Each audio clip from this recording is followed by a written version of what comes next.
नमस्कार मित्रांनो, स्वागत आहे आपल्या यूट्यूब चॅनल द हॉर्स लाईफमध्ये।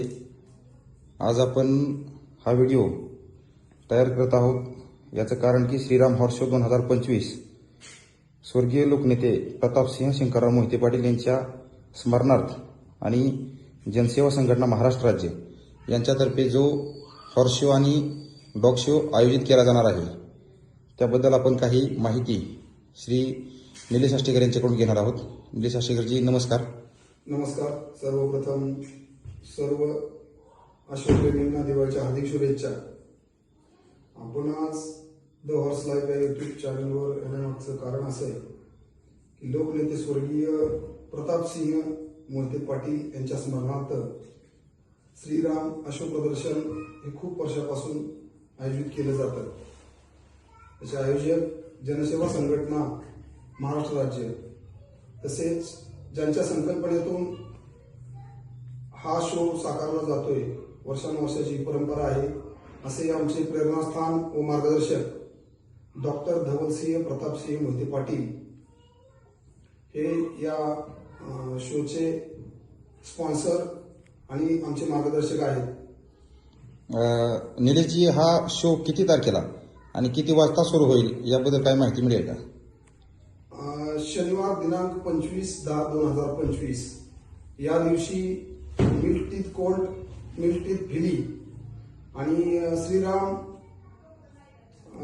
अश्व आणि श्रीराम श्वान, तर शनिवार दिनांक 25/10/2025 या रोजी मिल्क टीथ भिली आणि श्रीराम देशी श्वान प्रतियोगिता याचं आयोजन करण्यात आलेलं आहे। आणि तसेच दुसऱ्या दिवशी म्हणजेच रविवारी 26/10/2025 रोजी two teeth colt, two teeth filly mare category stallion आणि ब्रीडर ट्रॉफी जी भारतामध्ये पहिल्यांदाच आपण शो मध्ये सुरू करण्यात आली की अश्वपालकांना कुठेतरी प्रोत्साहन मिळायला हवं, या हेतूने ही ट्रॉफी डॉक्टर धवलसिंह मोहिते पाटील यांनी चालू केली आहे।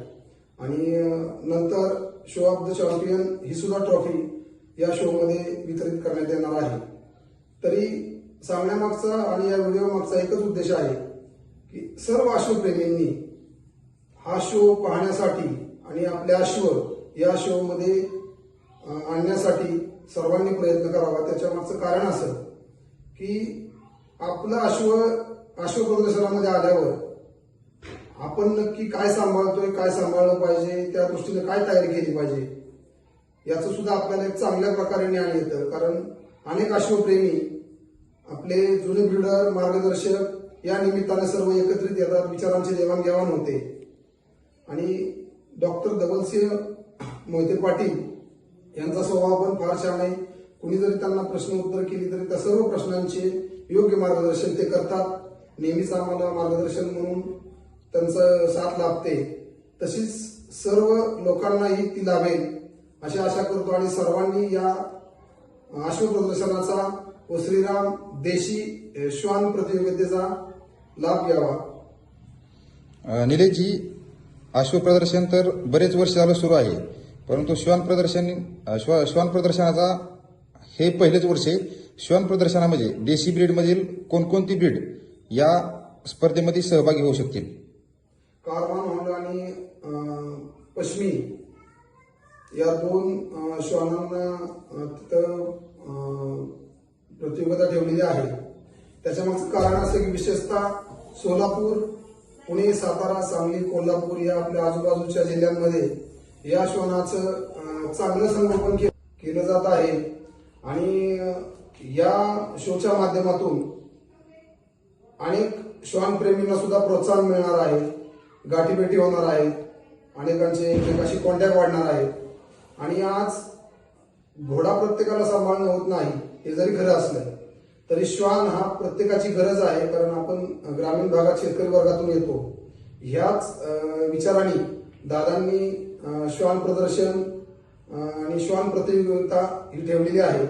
तरी सर्वांनी पाहण्यासाठी यावं। आणि विशेष करून आम्हाला जाणवलं की जिथं जिथं घोडे ठेवले जातात, जिथं चांगले स्टंट फार्म आहेत किंवा जे नवीन लोक उतरत आहेत, ते आणि घोडे आणि श्वान या दोन्ही गोष्टींचा चांगल्या प्रकारे संगोपन करतायत हे सुद्धा बऱ्याच ठिकाणी बघायला मिळतं. त्याचा सुद्धा श्वान आणि अश्व या दोन्ही प्रेमींना एकमेकांचा फायदा होईल, ओळखी वाढतील, त्यामुळे देवाणघेवाण होईल, विचारांची देवाणघेवाण होईल, जनावरांची देवाणघेवाण होईल आणि आपण काय केलं पाहिजे पुढे जाऊन याचं खूप मोठ्या प्रमाणावर तिथं आपल्याला शिकायला भेटेल. म्हणून सर्व अश्वप्रेमी, श्वानप्रेमी आणि शेतकरी वर्गाला एकच विनंती आहे की डॉक्टर धवलसिंह मोहिते पाटलांनी जो एवढा मोठा तिथं कार्यक्रम ठेवलेला आहे त्या कार्यक्रमासाठी सर्वांनी यावं हीच माझ्याकडून विनंती राहील. नमस्कार. धन्यवाद.